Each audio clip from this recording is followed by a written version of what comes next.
Hello, beautiful people. You are listening to the Communal Table Podcast, part of Food and Wine Pro. I'm your host, Kat Kinsman, and hooray for my guest today, who I have really come to get to know a little bit and admire a whole lot. And I can't wait to delve into the journey that she is taking. It is Vallery Lomas, who, you know what? At one point, when we met about a year ago, I promised her I was only ever going to make her talk about a couple of things once. And so I will not make her talk about it. I'm going to give the backstory so she does not have to talk about this. This incredible woman here, who you will know from online as Foodie in New York, is a baker, a TV personality, and all kinds of things we're going to get into. And she was the winner of the first Great American Baking Show. You might not have known that because they didn't show the entire series on TV. They showed the premiere, and this incredible woman won it. They did not show it because of some of the really cruddy behavior of one of the judges. They shelved the show.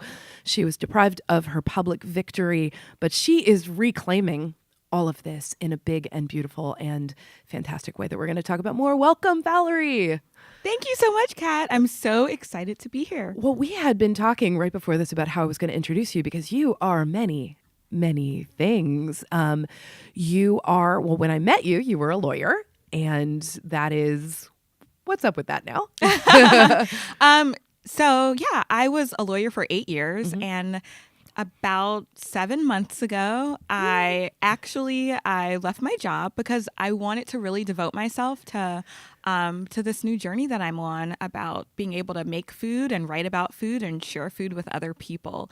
So I still pay my bar dues. So technically I'm still a lawyer, but I get to spend my days just making food and sharing it with other people. The way you share it is really generous and beautiful. If you follow her on Instagram, which you should do right this very moment at Foodie in New York, it is a celebration generally of baking, other kinds of food too, but mostly baking. And baking was a thing that you grew up with, but you especially did as you were studying and working and traveling. Can you talk about what that looked like, how the intersection happened?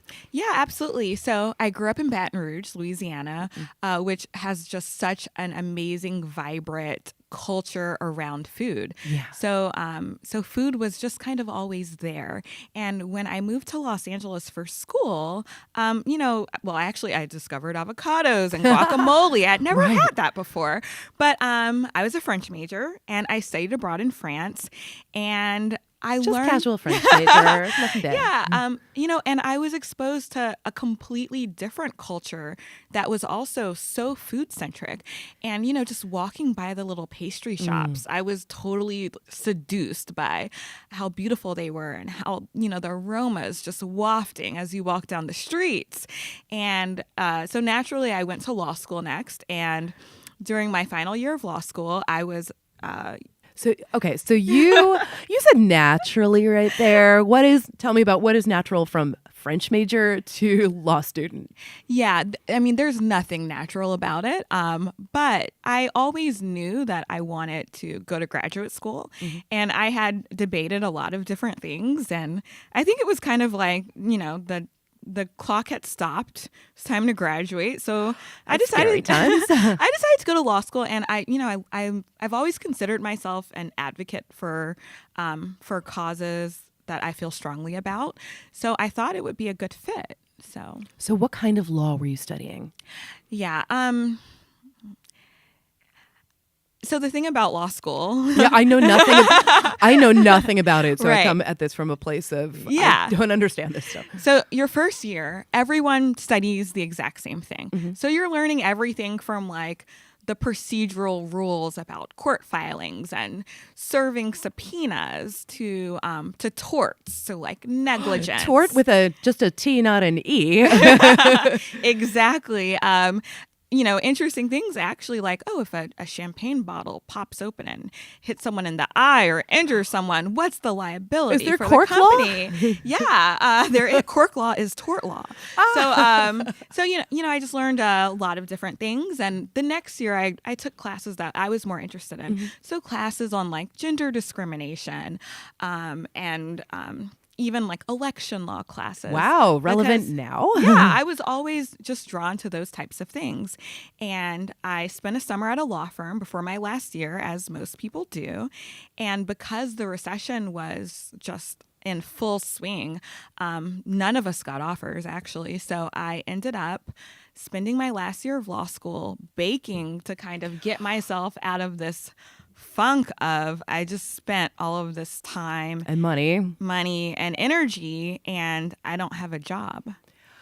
Let's talk about the baking's role in that, because I know when I was in grad school, I did so much stress baking where I couldn't even eat most of what I was making because sugar and me are not a great fit, and I had a weird relationship with food at the time, and I would just bake. I'd go into the studio and work on metal things, and and that's very satisfying in its own way. I was dealing with a breakup and playing with fire and metal, and then I would get home, and baking is pretty inexpensive, at least the kind that I was doing. Not anywhere near your level of baking. I'm just doing, dump cooking and, make a coffee cake, a banana bread or something like that, cookies. And I lived with a bunch of dudes who I really never had to worry about where this stuff was going to go. So I would bake this stuff, and it was such a tension reliever. Is that what you were doing? What was baking's role in this notoriously stressful process? Yeah. So, it played a two-part role. Yeah. So for one, it was definitely a way for me to escape. Yeah. And, I was baking the things that I grew up eating, but then I decided to kind of push the envelope and bake things that, I was eating in California, like scones. Like we didn't really eat those growing up in Baton Rouge. Grandma wasn't making scones. What was Grandma making? Grandma was making biscuits and cakes and pies and fig preserves. Ooh. Oh my gosh, the fig preserves. Tell me about these fig preserves if you don't mind. So my grandmother, she had a green thumb. She actually lived there. She had a lot of land in her family, and they were prolific farmers.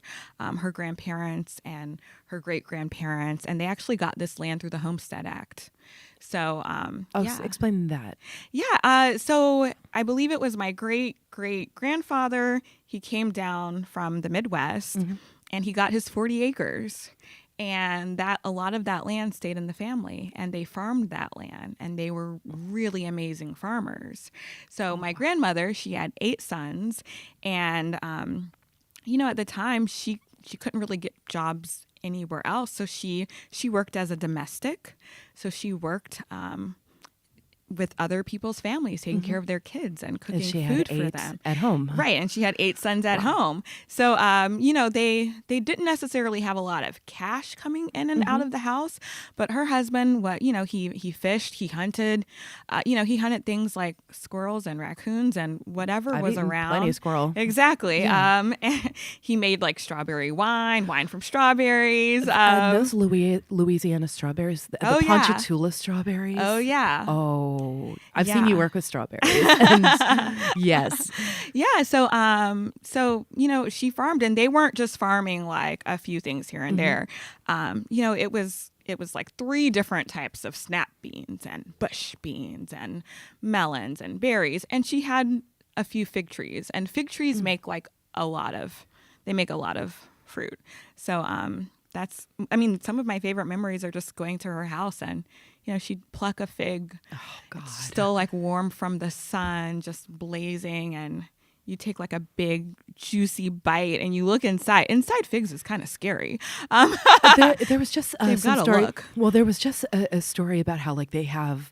Vegans won't eat them because they have so many bugs in them and stuff. But that's part of it. That's nature. Yeah. Because they are made, I think, by killing bugs. There's some. Yeah, they somehow a bug goes inside and it gets trapped, and that's how a fig is made. And it's interesting. When I moved to California, and I would buy figs at like Trader Joe's, and you would get a packet with 4 figs, which is that's a rough stingy. transition. Yeah. But the figs were so different because they had this very thick skin, which I understand is important for, transporting, but I wanted those, those from Grandma's tree with like the thin skin and just so juicy and sweet. And I haven't gotten those outside of Louisiana. Oh my gosh, how often do you go back? I go home all the time. I would. If my grandmother had a fig tree like that, both my grandmothers are gone, and neither one of them had figs like that. But so you came to baking from a real place of hands-on adoration and attention, and that's a really beautiful way, because I think the way that recipes can get transmitted, that didn't happen for me because nobody in my family really had that thing. My dad picked up cooking later. I didn't have that hands-on kind of thing. And so did you stand side by side? How did this work? Yeah. So, I mean, there are a few recipes that I definitely, my mother was like, you need to go to your grandmother's house and learn how to make that. So I did. I went and I watched her, and, my grandmother in Prairieville is the town where she lived, and she's just like the sweetest person, but she's so quiet, which is ironic because like her children and grandchildren, we can't seem to stop talking, but she's just so quiet. But I would just watch her, and she would tell me what to do, and I was able to get some of her most famed recipes that way. That's so lovely. And so you have this tie to baking, and you're in the middle of a stressful situation in Los Angeles of all places. Oh my goodness. And you're studying, you're trying to figure out what the heck is next, and maybe there's a familiar muscle memory in the baking. So you're doing this thing of what comes next from that? So you're trying to figure out what's next, and you went to Paris from there. Was it Paris or was it France? Yeah. So I spent my last year of law school baking and bringing those things to class. And at the time, I was living with my sister, and her fiance had just passed away unexpectedly. Oh, I'm so sorry. So it was actually a way that we also kind of came together, and we could have a moment of just like happiness and joy because, she was working long hours. She was a resident. She's an OBGYN. And there are no slouches in your family. Well, I mean, she was working crazy hours, and she would come home and there would be something on the cake stand, like some muffins or just something. And I think it was also just really special to be able to help her kind of escape what she was going through as well. So I spent that year baking. I didn't apply for a single job because I was hurt. And I was also 24 at the time. So, looking back, it's like, something no one like knows that. Anything when they're right. when they're 24. Something like that happens. It's like you get up and you do it again, and you put yourself out there. You're made of rubber at that age. I think a lot of people are. Right. But instead, I was like, you know what? I'm going to go to France for a year. So I found a language assistant job. It was like a part-time, 12 hours a week, teaching English at a school. And I decided to move to France and just kind of like eat my way around the country. So where were you based, and then where did you go? Yeah, so the school I was at was in Ile-de-France, so it was just a suburb of Paris. And I lived in Paris the first bit of time that I was there. I had roommates, and the awesome thing about French people, even like young people in a roommate situation, is everyone comes home at night and makes dinner together. Oh, lovely. So, and it can be like the simplest thing. Like it could be like, pasta with some smoked salmon and some, creme fraiche liquide, which is just very plentiful there. It could be very simple, but it was something that we did together. So that was really special, but that's beautiful. And where was I? I know, like I'm going into a place where like I want to go to that place and have the pasta with the salmon. But also the baking stuff is different, especially where you're coming from. My husband is from North Carolina, and his name is Douglas, but his family calls him Doug. And I remember him telling me, an aunt of his saying, boy, you know what a croissant is. It's like a biscuit, only they eat it in Paris. And so he had this notion of like, well, okay. But there are some commonalities between, biscuits, especially if you're doing something with lots and lots of layers and taking that into like a laminated dough, like you would find a biscuit in Paris. So talk to me about about that particular technical step for you of learning the recipes that you grew up with and then seeing this different kind of representation of what baked goods could be in France. Yeah. And that's such a great question because things are so different. So like one thing I noticed was, in France, things are less sweet. And I enjoy that because I want to eat a lot of them. So I don't necessarily want stuff to be too sweet. But, like what we sometimes use like Jell-O pudding, vanilla pudding and things because, sometimes you make things from scratch and sometimes you use a box mix because I don't know. Banana pudding myself with vanilla wafers. It's good stuff. Because you've got kids and a job and a lot to do. Right. And then, you discover pastry cream in Paris and it's got that similar feeling. So there was definitely like when I was in Paris, it was more of like discovering pastries and baked goods and what they could be and how they could look different but kind of be the same. And it's funny because when I went back to Louisiana and I had this reverse culture shock, I realized how much of New Orleans particularly looks just like Paris. It's true. Yeah. The ironwork, the building, the architecture, the sort of coffee culture. Yeah, absolutely. There's a cafe culture and even the street names. Yes. I was just in New Orleans last weekend and they like Saint something or Le something. Yeah, they just completely anglicized the names, right? So instead of the Champs-Élysées, you have Elysian Fields, and that's a major street. And you have what they call in New Orleans Chartres, which is Chartres, which is a very difficult word to say. But you just speak it in an English way, and they've got like the same names of streets, and there's definitely a very common shared culture. It does feel that way. And when you're exploring pastries and you're there, do you do an analytical thing where you think like you eat something and reverse engineer it about like how did they make that, or do you watch somebody do it? What was your process? As I'm like imagining like this moment of you like biting into your first like Perry breasts or something that, and so are you just is it a moment of enjoyment or a moment of analysis, or what is it? Yeah. I mean, so at the beginning it was definitely just a moment of like discovery and enjoyment, and I loved learning about the history of different pastries. So like I went to Bordeaux because why not? And I discovered the cannelé pastries. God, those. Yeah. And I was touring wineries learning that, well, the nuns, they used to use egg whites to filter the wine. So they had this plethora of egg yolks. So that's why you ended up with these pastries that are very custardy and use a lot of egg yolks.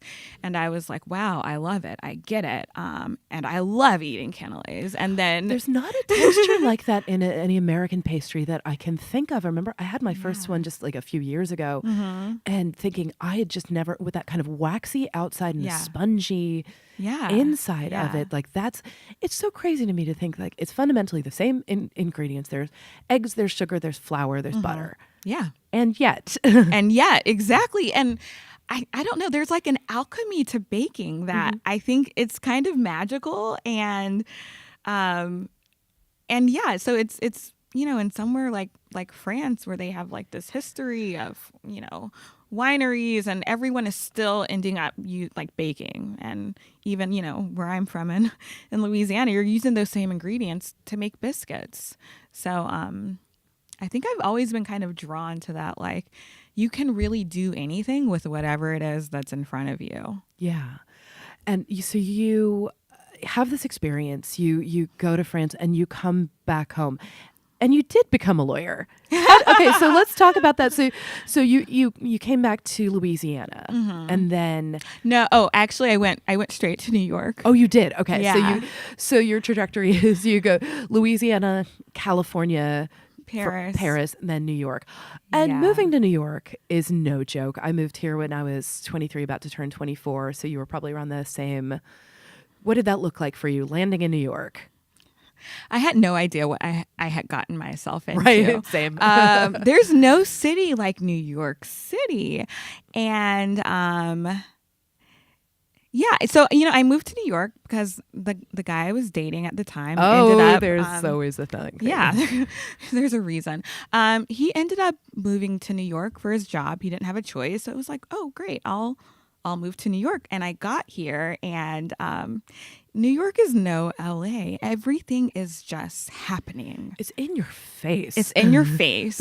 It probably took me like 6 months to just like walk fast enough down the street. Mm-hmm. But I discovered like another whole new wonderful world of things like babka and like really good bagels. And so I moved out here. I got a job. I started as a public defender. Oh, goodness. Yeah. So where were you for that? Were you in Manhattan, Brooklyn? Yeah, I was in Manhattan. And I spent my mornings down at the courthouse doing bond hearings, and it was a very interesting like firsthand look at our criminal justice system. Yeah, talk through that. So how did you end up in that particular sector, and what did you learn from that? Yeah. What do you want to fix? I know, big question.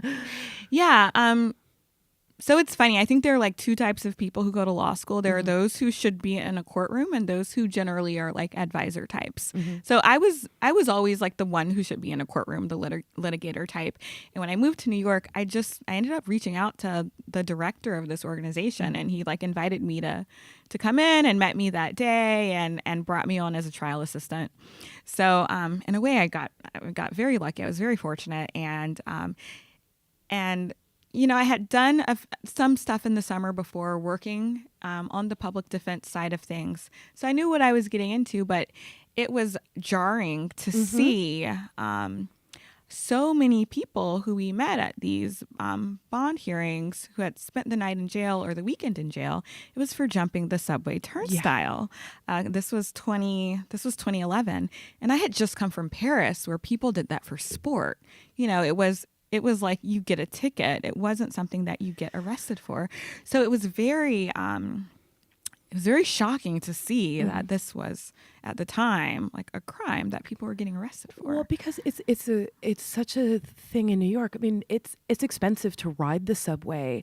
This tends to be a matter of economic need. People aren't, maybe there's some people who are doing it for fun, some kids or something like that. But a lot of people just can't friggin' afford to get on the subway. Right. And you don't expect that is something that you're going to land in jail for. Ex-boyfriend of mine, that happened to. And I think he was, and he grew up in New York. He knew the stakes, and he did it anyway and got arrested for it. I don't know how long he had to serve, but yeah, it's one of those things where our system is so screwed up. People, we could really go for a long time on this. The weed crimes, the subway jumping, all that kind of stuff. That seems like it should maybe be a ticket, and yet it is something else. Yes, there was a lot of the, I think it was called like simple possession. Yeah. Lots of that also. That was most of what we saw. So that was something where, again, it was like I was devoting myself to, but I needed another outlet because it's very heavy doing that type of work. Yeah. And it's extremely important work, and I admire people who do it. And at the same time, it was like, well, something inside of me needs to bake. Yes. So I had left my stand mixer in LA, and I called my sister, and I was like, look, you've got to send it to me. Like, there is something inside of me that just has to bake. Mm-hmm. So she sent it to me. What, is it like the KitchenAid stand mixer? Yeah. What color do you have? So I had the bronze. Okay. And it was the professional size because my mother, she's kind of like an extremist. And when I graduated college, she got me a gigantic stand mixer. Stand mixers it's funny. It's such an occasion present. It's for graduations. It's for weddings. Yeah. I got mine for my wedding. I have a red one, and with the ice cream attachment, which I'm very, very fond of. But it really is, I can't say enough about the meditative nature of baking. Yeah. So when you're doing this, you have this incredible, the weight of all these people's well-being on your shoulders in a system that is deeply broken and unfair and things. While you're baking, do you shut off from that, or are you processing it? Does it sort of seep into what, I know that's a silly question, but does it seep into what you're doing? What's the process like for you? Yeah. So, I mean, at this particular time, I had decided that I was going to master the macaron. Oh, yeah. Those are not a joke. Because when I was in Paris, I fell in love with macarons, and I decided I wanted to make them and sell them. So so for me, I was all in. I was completely focused because I'm sitting here making an Italian meringue, like looking at a pot of sugary water, starting to like bubble. And I'm like, all right, are we at the softball stage yet? And, and I'm looking at the egg whites. Like, do we need to crank the speed up on the mixer so that they're the right, so that they're at the right consistency before I pour the syrup in to make my meringue? So I was all in, completely focused. And I think that was the benefit for me, that I was present. I was present as I was doing it. And you had an intent on selling them. So you're making them. Do you start like giving them to friends first to be like, hey, can I sell this? Like, what is... Right. So, I mean, I made them for like weeks, and the only person who got them was the trash can, because they were all wrong. I later learned, and this is why it's important to have a thermometer in your oven. The oven that I was using in my, studio apartment was not calibrated correctly. So I was actually cooking them at like a temperature that was way too high. So they were cracked, they were browned, I think everything that could go wrong went wrong. And and then once I got it, I applied for the Hot Bread Kitchen Incubator program. Let's tell people about that, because it is an incredible program. Yeah. And so this must have been fall 2011. Okay. Yeah, I must have just been Googling, like, I don't know, how to start a food business, what to do. And I came across something, and it was like, you need a business plan. So I checked out a book at the library, How to Write a Business Plan. And I wrote a business plan, which is interesting. I think I didn't really quite have a lot of business savvy. And at the time, I was just like, I want to use the highest quality of everything, because these macaroons, they were like, it felt like I was making little children of mine to go out into the world and make people happy. Yeah, exactly. And I wanted to just put as much love and care as possible. So I applied for this program, and I got accepted, and I met some awesome people who kind of helped me strategize. Someone even I showed them my process of making them, and they walked me through how to make them a little bit more cost effective and efficiently in a commercial kitchen. So I made them, and I sold them at markets for a few weekends. Oh. And I sold them at the New Amsterdam Valentine's Day market, and I got such great feedback. And what did you call it? Jaune. Jaune. Yeah. Like yellow, happy. Oh, jaune. Okay. Yeah. Oh, so were they all yellow ones? No. But it's funny. I think lemon was probably my favorite flavor.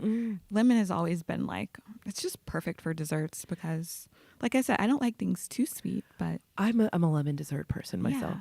So you have this experience and getting the positive feedback, because it's one thing if you're doing it to make yourself happy, but it's another one if people are willing to pay cash money for it. So, so you've got this validation of it, and are you doing this simultaneously while practicing working law? Exactly. So things got to a point where they were going too well. So for that market, I sold out in the first day. I think I made $1,200, and I sold out the first day, and I had taken off at least 2 or 3 days of work to prepare for that weekend. Yeah. So I kind of was faced with this, well, what am I going to do? Am I going to try to sell macaroons that, all right, let's be real, they don't really have a great shelf life, and I'm using I'm using real ingredients that are pricey. And at the time, I didn't quite have the business acumen. So I was like, am I going to do that? Or am I going to like somehow validate this law degree and this job that I've worked so hard to get? So I decided to kind of shelf that and just go back to being a lawyer. And I still baked and I blogged probably once a month or so. And that's how things were for the next probably 5 or 6 years. And then someone notices your Instagram. Right. And then I get on Instagram, right? Because I had kind of been in like a more of a vacuum of a food world and a blog world where I wasn't really engaging with the community. So I got on Instagram and it was this whole community of other people who are kind of like me, who have this passion for something and they're doing it all the time. So I started shooting things more regularly, and I upgraded my camera, and I started taking better food pictures, and that's when someone discovered my Instagram account, and they were like, "Hey, have you heard of the Great American Baking Show? We're casting for it." And is this was that the first season of it? No, it was actually the 3rd season. Okay. Yeah, it had. It's kind of complicated. I think it had another life on another network. Okay. Yeah. And people were familiar with the Great British. Oh yeah. Bake I mean, I was watching the Great British Bake Off. I was a fan because watching it is like it's like pleasant and happy, and people are so supportive and lovely. You watch other cooking shows and people are like really incentivized to sabotage one another. Right. Yeah, everything just looks so like happy. It's edited, by the way. Yeah, I imagine so. Because there are times where it's chaotic in the big white tent. But so you talk about the process of getting on the show. So they reached out to you. Yeah. I mean, someone just they emailed me and they were like, "Hey, would you be interested? If so, we can set up a call." And I think it was like the day after my birthday. So I get the birthday blues. Yep, same. So I was in this whole like post birthday, what am I doing with my life? Yep. It was one of those. And what birthday was it? Well, this was 2017, so it was my 32nd birthday. Okay. Yeah. A lot of stuff happened for me at 32. Oh, really? It really did. It's weirdly, yes. So you're having this moment of like, okay, successful lawyer, all this stuff, been practicing for a while. Yeah. Did you have any skepticism about doing this, or were you just like, hey, yes, it's all been leading up to this? Yeah, I mean, so I would only say I was skeptical in the sense I didn't think anything would come of it, because a few months ago, like some people at a different show had reached out to me, and it was like you kind of go through this process, and nothing really came of it. And I learned, like with television, it's like the stars have to align, right? Even if you're like a great fit, if it's not the right time or it's not the right balance, it's not going to work. So I was kind of like, okay, I don't know if anything will come of this, but let me put myself out there, because I was spending so much of my free time to my craft, like making and baking and photographing and editing and sharing. You have to see these photographs. They're so gorgeous. Like you just want to like reach through your phone and chew on it. Yeah. So I was like, you know what? Let's see what happens. And it happened. You got the call. Yeah, I got the call. So then you have to rearrange your life. Yeah. Absolutely. So it was funny because at the time I think I had somewhat recently been promoted. So I was a supervisor of, I don't know, like maybe 6 or 7 people. So it was a big ask to step away from my job for an extended period of time. 5 weeks, was it? Yeah, it was about 5 weeks. But it was funny because my boss, I had just made him a birthday cake. Oh. And he told me, and this was like probably a week before I got the call about auditioning. He was like, I had a dream that you were going to compete on the Great British Bake Off. And I was like, what? That's pretty significant. Yeah, so I'm glad that seed was planted in his head. Okay. Because when I told him, he was like really excited. He was like, you know what, we're going to make this work. So they ended up being very accommodating. And so where did you travel then? You had to travel to England? Yeah, so we filmed in England at Pinewood Studios, which is kind of right outside of London. And it was pretty incredible because you see this, you walk in and then you walk outside and there's this big white tent and the gardens and it all feels very surreal. And like they filmed Mary Poppins in those gardens. And I'm a huge Julie Andrews fan. And it was just like, is this really happening? And also, are we really baking outside? That's really challenging. It's like, what are the power sources for the oven?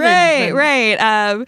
And you know, for the most part, baking outside is fine. But like, I think the day we did macaroons, it was like rainy and humid, and that's evil. Yeah, that actually affected like how long it takes them to dry out. I mean, you've got like a very short amount of time to get your macaroon tower done. You know, it plays a factor. I should imagine. So talk through some of the moments that we didn't get to see. Some like what was your favorite challenge that you got to do? Ooh, favorite challenge. I would say so there was a French week. Okay.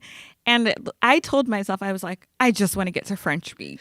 Mostly because I wanted to speak French. Right. Speaking French for the cameras. Speaking French for the cameras. And I really wanted to get to French week. And our technical challenge, like the surprise that challenge was to make a Perry breast. Oh, yes. Yeah. And what was so awesome about that, and it wasn't like the individual one, it was a big one.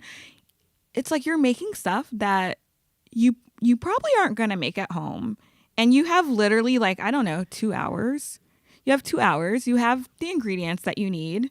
You have some of the directions, not all of the directions. Like, are you supposed to know already how to make a Perry breast?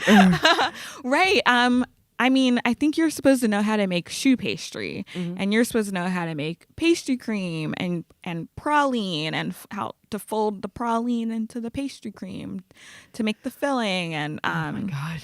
Yeah, it was a lot, but it was kind of towards the end of the competition, and it was just so, in a way, fulfilling to be able to do it.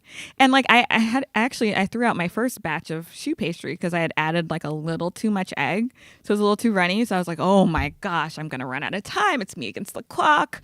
Yeah. But I was able to make a second batch, and it was so amazing to just see like all of these bits and pieces that like I had learned, like not just since I was there, but you know, over the past probably 8 or 9 years. This is your life coming together on a plate. It was literally coming together, and to see it like lined up against, you know, the other contestants, and just to see what we had all accomplished.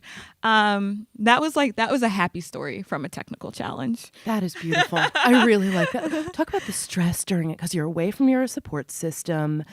I'm sure there are crazy hours. I've had friends who've been on a lot of reality cooking competition shows, and they've talked about some of the social experiments that are played upon them, where they're plied with alcohol or drama is fomented for various things. Does that happen on this show? Because I tend to think of this as being a pretty positive show. So can you talk about like what the social dynamics are as part of that? Yeah. I mean, I think that like for what it is, it's a pretty positive show. It's still a competition. So like, you know, even though like people want to help you and they'll lend you their rolling pin at home to practice, you know, you might get a side eye if you do really well in that challenge when someone helped you. Right. So it's still a competition, but I don't know. I think people who bake are just people who are used to sharing, and people who want to be generous and want to give. And I totally got that vibe. The production aspect of it, I quickly learned this is a television show. And this is like a major show on a major network. And that is what is being produced. So, you know, it is daunting when you're making stuff, because like with the challenges, you know, I think it was like the pie challenge. We had to make a cream pie. And it was like, I I didn't grow up making cream pies, and I love pies. It's one of my favorite things to make. Like, I was like, I have a killer pecan pie recipe. I want to make that. I want to, You're a like, Louisiana person. yeah. So. I'm like, I want to wow the judges, but like, I had to make a cream pie, and apparently, I made a custard pie, which is not a cream pie, and I was I was punished for it, right? So I think just like the stress though of like wanting to push yourself, and I wanted to just do like the absolute best that I could do, and I have that like place inside of me where I turn it on, right? It's like that place I went to when I was studying for the bar exam. It's like that same place where you turn it on, it's for a set period of time, and you just give it everything that you have.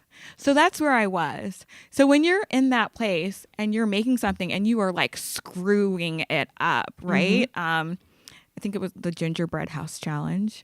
I was like, I'm going to make a brownstone. And as I'm making it, like it didn't have time to dry out. The wall cracks in half. Oh, no. Right. And as it's happening, producers are whispering to have all the cameramen come to get it from every angle. So it's like, as your house is falling down. Yeah, like literally. Oh, so it's like every little like mistake that you make is truly amplified. And you have the understanding that like this is for national television. Like millions of people are going to see you screw up. And that is like a level of stress that I don't think I had felt before.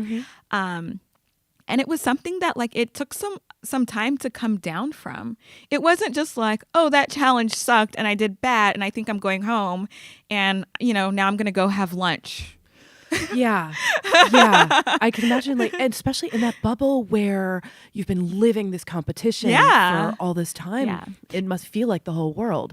It did. And like, in a way, it also felt like summer camp because you're with this group of people and you're all doing the same thing at the same time and you have the same goals.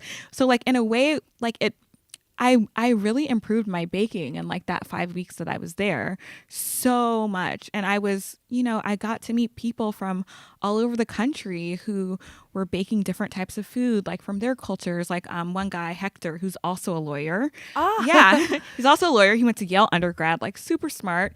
He's Mexican. He lives in LA and he was making food that like I had, like the flavors I had never tasted before and the techniques and the methods and just he's another person just so generous with what he was doing. And he showed me how to like, make a burnt caramel and like really push it to the limits by adding corn syrup.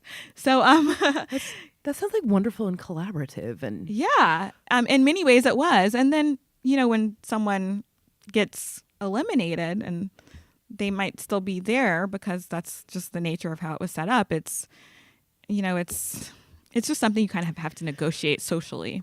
Yeah, that seems like that. You really get to bond with people. I imagine. And also you're feeling all of this. And I know there had to also be the pressure of representation because there haven't been a lot of contestants of color necessarily. Right. And I imagine that had to be a huge pressure as well. Oh, absolutely. So like one thing before we even went to London, like I knew I was like, okay, I want to like wear my natural hair. Like it's important to me that like that's what's being represented. Just from a place of being a Black woman and showing, especially like little girls, like that, whatever your hair is, it's beautiful. So that was one thing. And then I wanted to show my culture, my Louisiana culture, and also my African American culture. So, I was always thinking about the challenges, like how can I do something that's representative?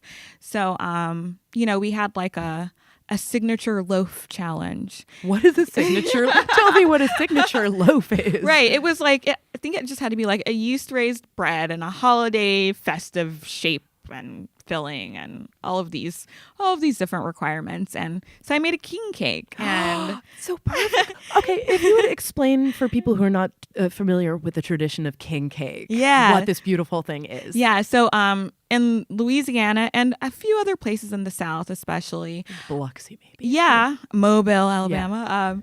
During Carnival season, which starts January 6th and lasts through Mardi Gras. So it's months. It's not like weeks. It's literally like 2 months 3 months, however long it is. Everyone in Louisiana goes Mardi Gras crazy. And one thing that we eat constantly are king cakes. And they're kind of similar to a cinnamon roll, actually. And so cake is a bit of a misnomer. Yeah. But they are decorated with Mardi Gras colors, which is purple, gold, and green. And you hide a little plastic baby inside, and whoever gets the piece with the baby has to bring the next king cake. So they're definitely communal in the sense of like, you're not going to have leftover king cake. Nope. Like if there are 6 people, you're cutting 6 pieces and everyone is expected to like finish their piece until someone gets the little baby and they bring the next king cake. So it's like the cake that keeps on giving. So I made a king cake, which was special for me. And also, like the little baby inside was a little brown baby. Oh, that's so. Did you have to bring the baby with you? Yeah, I did. Okay, I did. And it's funny because Paul Hollywood got the baby, and I think people think that it was planned. It was not planned, and I was so sneaky when I hit the baby. I really don't think anyone saw. I think it was just one of those like beautiful signs of like, okay, good fortune is coming. Those people have a trick also about, they say, oh, you can see the seam on the cake, so you see where the baby is. Like all these things. And Paul Hollywood was fated to get. He was fated to get the king cake baby, and that was just like such a sweet moment, and that was on an episode that aired. So I know like everyone back home was just like cheering. Yeah. That is a lovely, lovely representation. And I think that's beautiful. Talk about the moment that you won. Oh, so like by that, it's funny, like by that point in the competition, you know, we were just like really pushing along and pushing through. And the final challenge was a doozy. I think it was 5 or 5.5 hours. And it was literally just like giving it I gave it everything I had. And there was nothing left. There was nothing left. So to know that like I gave it my all and it was enough to win, it was such a special feeling, and not just like enough to win. I was truly proud of the desserts that I made, and they were so well received by not just the judges, but like it's nice because they have a little party at the end, and the other contestants and my mom and sister were there, and everyone, you know, they actually get to eat what you've made. So it was such a special moment because I didn't think, you know, I was gonna get through the first couple of episodes. Right. And I actually had the pleasure of seeing you make this dish, the millefeuille, because you came in and did that for us at Extra Crispy. And the level of artistry that you make it look like nothing, like you're just breezing through. I couldn't make that in a million years if I tried. And I saw you do this, and I just, it was almost an emotional thing watching your process, seeing you go from these ingredients into making this thing that would be proudly shown in any, you know, Paris bakery window. It was an astonishing thing watching you bake, watching you make this art. So you have this victory in the world that you didn't get to celebrate in the manner that you should have. Because usually what happens with one of these shows is, you know, they go through the whole thing, people get invested in people's stories, then immediate like, oh, you get a show, you get a book, you know, whatever it happens to be. And Right. instead you were left with this moment of like, there was, you know, there was a brief thing on the website about it. I remember I found out who you were because I reached out to my friend Adrienne Miller, and I just sort of said like, hey, who's on your radar who should be on everybody's radar? And he said, reach out to Vallery Lomas. And I learned your story, and I got to know you as a baker and having this incredible story as a lawyer and doing all of this stuff. But you didn't get the boost up from the show. I am thrilled to say that really great thing has happened that you just announced within hours of this happening. Can you tell what has happened? Yeah. So I am officially working on a cookbook. Yes. And I couldn't be more excited. And it's going to be published with Clarkson Potter. And they like to me, like, it's crazy because so many, like, people and cookbooks that I've admired growing up, even like Martha Stewart's Cupcakes book. Oh, wow. Like, Yes. they published that book. So, it feels like I'm at this place where it's like, there was like that work that happened, but over the past year, I've met people like you, people like Adrienne, people like Julia Turshen, people like Dana Cowan, who have kind of just championed me and what I've done and have helped kind of propel me to be able to continue to make a career out of this. And you've stopped your law practice. Right. So, I'm so proud of you. That is such a bold, smart investment in yourself. What was the emotional process of that? Yeah. So I think, let's see. So the show was supposed to air starting December, and I knew, like, no matter what happened, I knew I was still gonna, like, give it everything I had because I was already so invested. So it was like the same part of me that pushed through the competition and through the finale. It was still there and it was still pushing. Except now I had a little more help from some people in the food world who I didn't know before. So that's what you deserved all along is the thing. It's it to me it sucks that you had to hustle anymore because it just should have been waiting for you. Yeah. So months were going by because I had student loans to pay and you did some TV. And yeah. So I think it was April. So yeah. So after you invited me for Extra Crispies, someone a talent booker at the Hallmark Channel saw that. And she said, "Hey, do you want to come out to LA and record a segment with us?" I watched those segments and they're wonderful. You just pop on camera.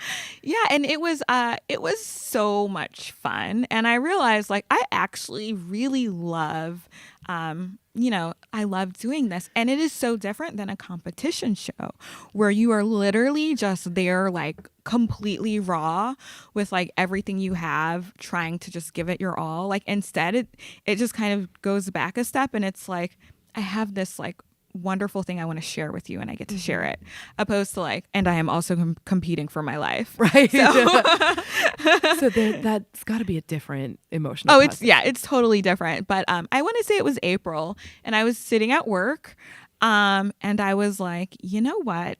I'm not gonna get to where I want to go if I come to work and give them the first and best 8 hours of my day. And they don't deserve anything less. So the decision kind of made itself. And I talked it over with family. I talked it over with my therapist. And it's funny because everyone was like, yeah, it's time. And even the conservative people in my family were saying that. So I knew, like, yeah, it's time. I just didn't know how I was going to make it happen. And there's the saying, leap and the net will appear. So I love that. Yeah. So I made the decision and then I was like, okay, so how are we going to make this work? Right. And I think because in my head I had already knew I was going to leave. And I started reaching out to people and we were just coming up with some ideas. And someone I reached out to was just like, yeah, I want to make sure that, like, during this next 6 months or so, like, you don't have to worry about things.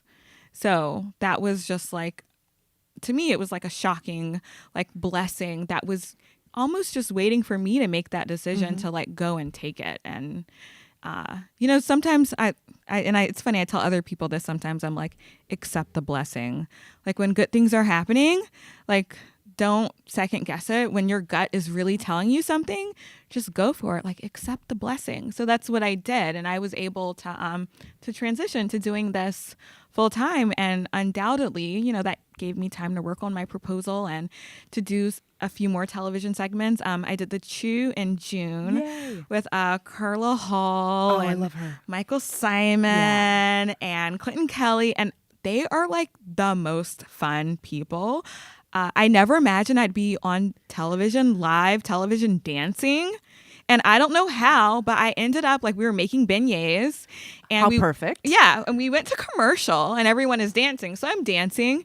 And then we come back from commercial and we're all still dancing. And they are just like, to me, I can't even imagine a more fun group of people like in an ensemble television thing. And the thing is, I didn't see that segment, but I can imagine you absolutely being there and meeting that energy and, and doing that. And it was one of those things where it's like they're giving me energy, I'm giving them energy. It was like there's a word for this. Synergy. There's something kinetic something. We were totally synergizing. And then probably a few weeks after that, I co-hosted a couple of segments on this show on Fox called Top 30. Oh. Yeah, it was like a news show, and I was talking baking news, and we talked about stress baking and procrastinating. All of the above. Yeah, so, being able to step away from my job and kind of just like walk into like the blessing of what was happening at the moment was something I don't take for granted. And I know that it's enabled me to this point where I get to make a cookbook with an amazing publisher. It's so well. You did another public thing that a lot of people paid attention to. You introduced an award at the James Beard Awards last year, and I just remember I was in the press room and everybody was riveted on what you had to say, and you were introducing the Rising Star Baker, I believe. Yeah, it was outstanding pastry. Outstanding chef. pastry. Yeah. Can you talk about the message that you delivered? It was a perfect, beautiful thing that I think a lot of people shared afterward. Thank you. So the theme of last year's ceremony was I Rise. And naturally, I thought about Maya Angelou, and I also thought about like yeasted breads. Right? No, I mean, that's how your brain, you work on so many levels. Right. I thought about Maya Angelou, and that poem of hers, it's one that like, whenever I hear, I will get goosebumps. And there's one line, or, there are a few lines in it, but I kind of wanted to make sure that like, I had a platform where people would be listening, and that I used it to pay homage to people who had come before me, whose shoulders that I stand on, who didn't get that recognition before. People like, both of my grandmothers, they both worked in the homes of wealthy white people, taking care of their kids and cooking them food before going home and doing the same for their own families. So I took that moment and I was like, I rise for the women who have done so much and who haven't been recognized. Because, so much that we have in this country it's based off of people whose work wasn't recognized, and I wanted to take a moment for them. So that's kind of what I said. I said I rise for them. And also, it's just so important that at this point, it's like when you know better, you do better, right? So we know better. And I think that even me being invited to give that award shows like the great lengths that are being taken right now to kind of have representation and to kind of celebrate and embrace not just diversity, but like all of the different things that like make us great and make American food what it is. So like not just African American foodways, but yeah, we need to acknowledge that history and embrace that history and also embrace it currently and in a way that's also not exploitative. So it was so awesome to be there with people like DeLester Miles, who won. People like Rodney Scott, who won. People like Nina Compton, Eduardo Jordan. And over the past year, just seeing so many, talented African American chefs, especially, being given kind of that mainstream recognition. This has been a long time coming, and I acknowledge that we stand on the shoulders of so many people that have come before us. Well, the other thing that you did with that too, I believe you addressed the young girls. Oh yeah. And that was the part. I'm like I have goosebumps all over right now just remembering your talk. Yeah. But you said specifically like for the girls with natural hair. Yeah, I think I said, you know, I want the little girls with the curly hair and who are melanin rich to know that there's a place for them at the table too. And that was also just kind of drawing from my own experiences growing up also. You know, you want to see people that look like you so that you can know like what's possible. Yeah.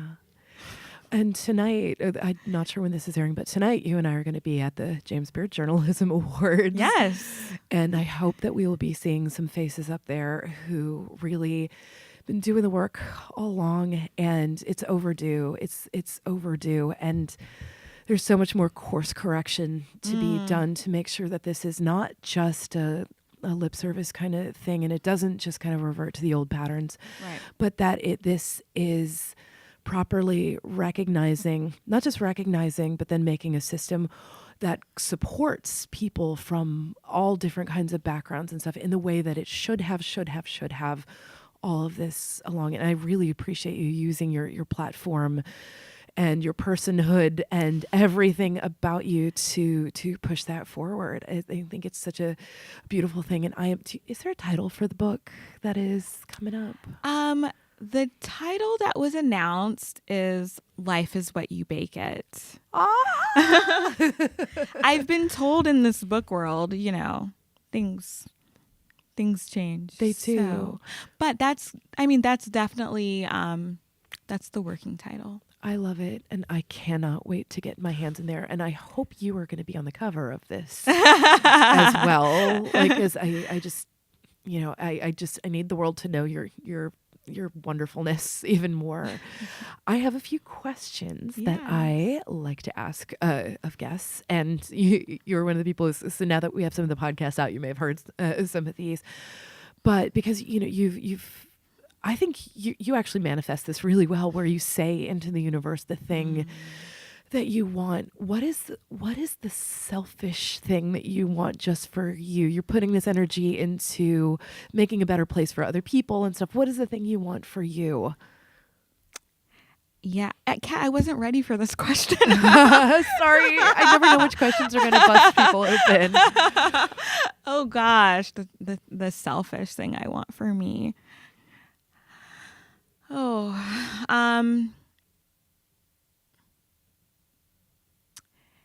you know, it's hard sometimes to like expose yourself and just be out there. That's what this question is kind of doing to me right now. Well, well, the way I can sort of phrase it too is I really believe that if you want something, you can say it out loud. So the universe then can help you do it. It's the, you know, I always joke about like The Secret or whatever, but at the same time, say like vocalizing these things because that puts it in somebody else's brain. Like, oh, I can put that together for Vallery. Mm-hmm. So, I mean, I would love to have a television show. Yes. That's definitely something that that I am, that's on the radar. It's on my radar. Mm-hmm. And I feel like at the same time, I am so excited to like pour everything into what I have going on currently. And I know that each thing I do is a step. Like that's what the past 12, 14 months have shown me. Like each thing is a step. And I feel like, you know, I'm definitely going to a destination. Would you do something with me real quick? Yes. Lock pinkies. Okay. Invite me to the premiere of your show. Okay. Because it's going to happen. No, absolutely. Yes. Oh yeah. You're on like the very short list. This show is going to happen. Dear casting directors, dear everybody right here. This needs to happen. So what is your comfort food? Ooh. I have so many. I love pizza.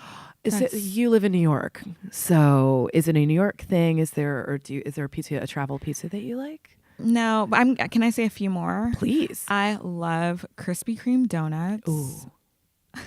Yes. It might be like a nostalgia thing because I grew up like, on Saturday mornings we'd go somewhere and they were nearby and you can see them on the conveyor belts. Oh, like with the hot lights on? Yes. Oh, you just see the little donuts traveling down the conveyor belt to their fate, right? Of like their fate is your mouth. Being doused in icing and then like ushered into this box and they just melt in your mouth and it's funny, I say I don't like sweet things and they couldn't be any more like pucker your lips sweet. Donuts, macaroni and cheese. Oh, tell me about your macaroni and cheese. At home or out or where? Yeah, honestly, whoever's making it, I'll eat it. I've made it before, but I like when other people cook for me. So, well, that actually goes into the next question.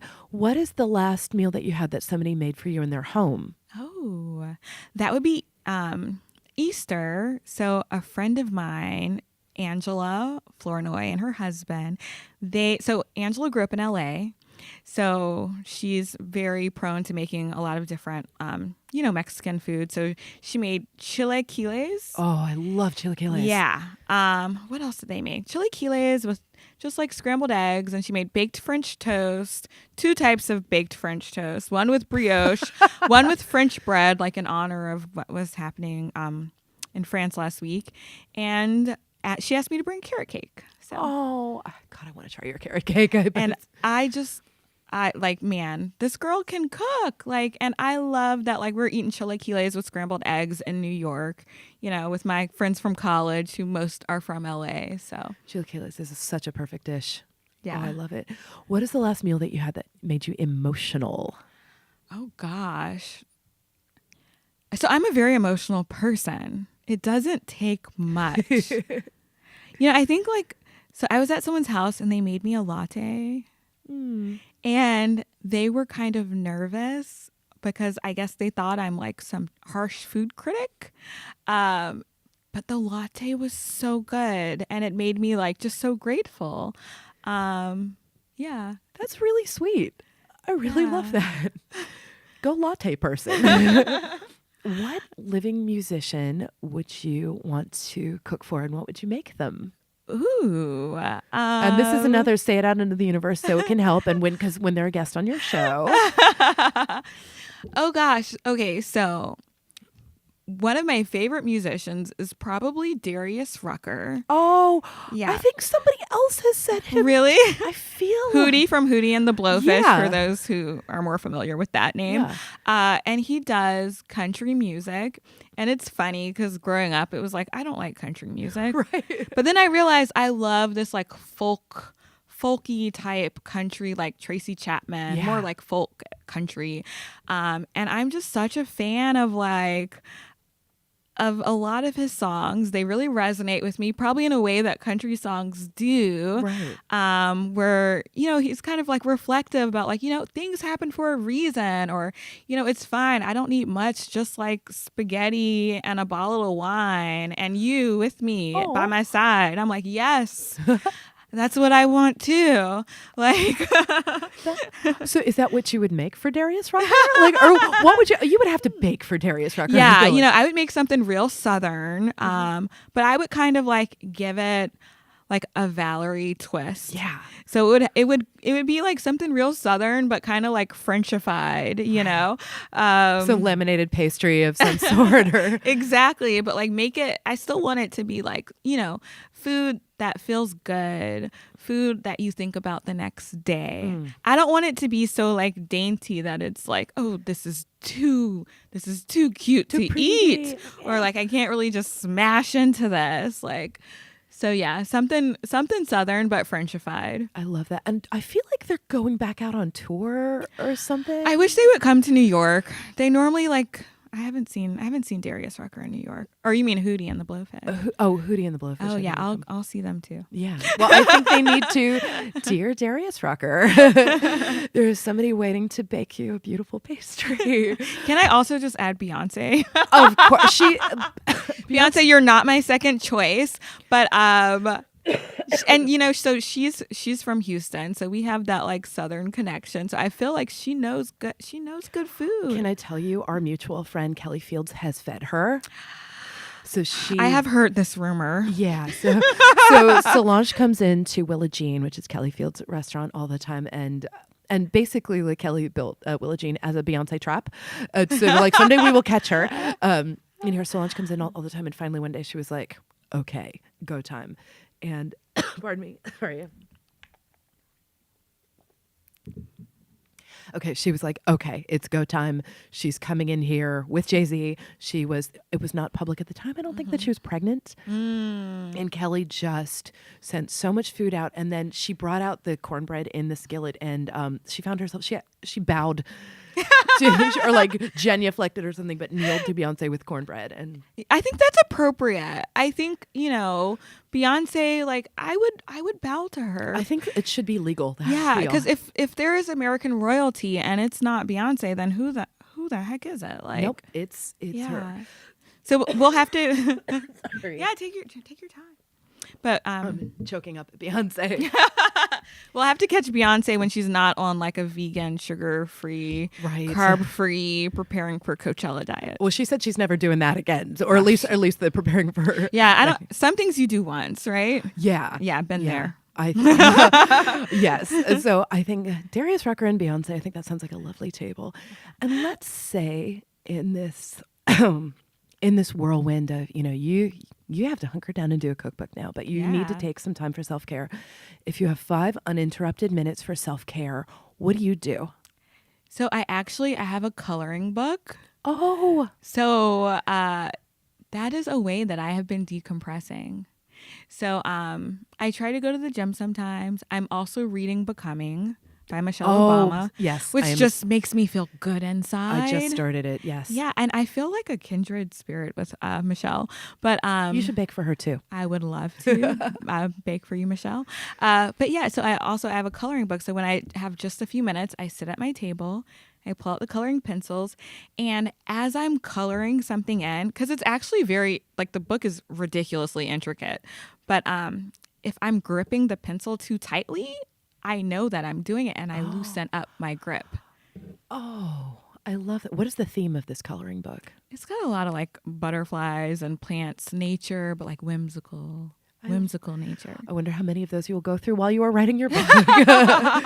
Well, I am just overwhelmed and excited for what you have accomplished and what is coming next, and I am so thrilled that you are writing this cookbook. I can't wait for the world to see it, and imagine that people will be able to follow you on social as it is coming together. So yeah. So people will be able to follow you at Foodie in New York on all the different platforms. Mm-hmm. All the different platforms, and also if you subscribe to email updates on my blog, you will definitely not miss any of the big announcements. Okay, how do they get to your blog? We'll have a link here, but foodieinnewyork.com. Yes.